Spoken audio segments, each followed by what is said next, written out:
Hello po mga ka-Jesnabs, welcome back po ulit sa ating channel.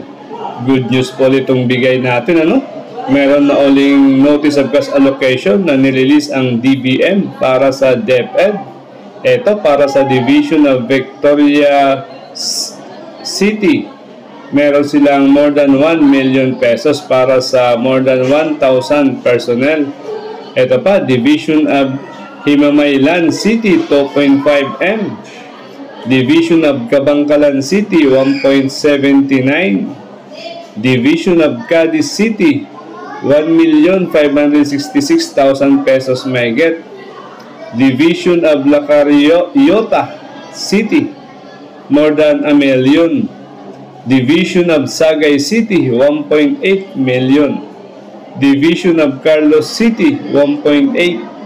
Division of Bago City, 1.69. Division of Negros Occidental, 1.76 million pesos. Division of Silay City, 1.7. Division of Bacolod City, 2 million pesos.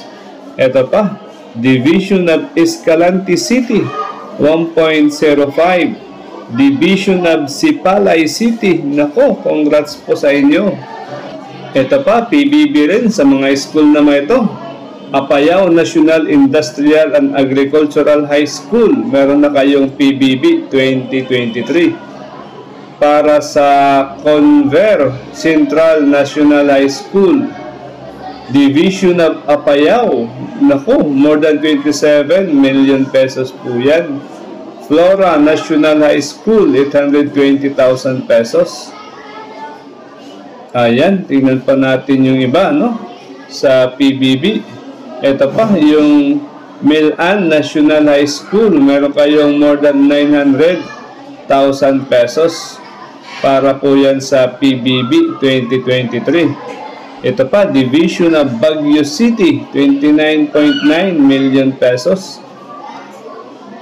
Gisad Valley National High School, Inisan National High School, more than 1 million.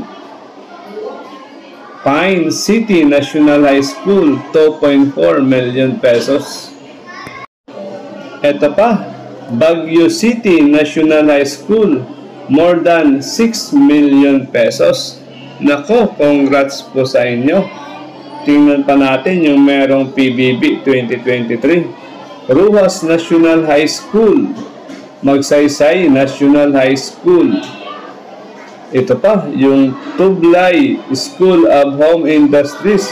Meron na rin kayong PBB 2023. Kasama ang Lao National High School, 1.2. Camora National High School, 621,000 pesos. Ito pa yung Bugias National High School, Bukod National High School. Meron na po kayong Notice of Cash Allocation para sa inyong PBB 2023. Ito pa, Governor Badu Dangwa Agro-Industrial School, more than 900,000 pesos po yan. At TAC National High School, meron pa kayong 452,000 pesos. Alejo M. Pasiao Memorial National High School, more than 1 million pesos po yan para sa PBB 2023. Nako, good news po yan. Ito pa, La Trinidad National High School, Kibungan National High School, para po yan sa PBB. Division of Benguet, nako, malaki, 65 million pesos may get, para po yan sa mga elementary teachers for sure. Mankayan National High School, Pusungan National High School, Benguet National High School, malaki yung sa Benguet, more than 3 million pesos. Ito pa yung Lapanto National High School, Okay guys, thank you for having me. Yun lang po muna yung update natin sa Notice of Cash Allocation. Update po ulit tayo mamaya. Bye-bye!